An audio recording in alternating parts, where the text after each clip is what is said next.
రాష్ట్రంలో కాంగ్రెస్ పార్టీ అధికారంలోకి వచ్చింది.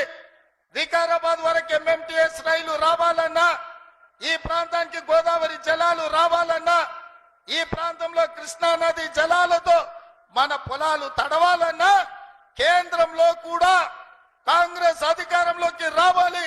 చేవెళ్ల పార్లమెంటు నియోజకవర్గంలో డాక్టర్ రంజిత్ రెడ్డి గెలవాలి.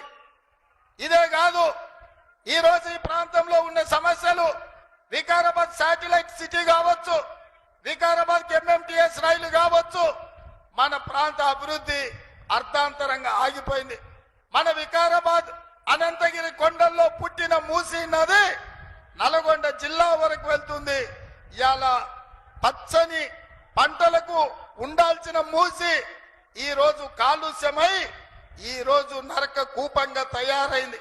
అందుకే మూసీ రివర్ డెవలప్మెంట్ ఫండ్ పేరు మీద అభివృద్ధి చేసుకోవాలి అనంటే కేంద్రంలో రాష్ట్రంలో కాంగ్రెస్ అధికారంలో ఉండాలి.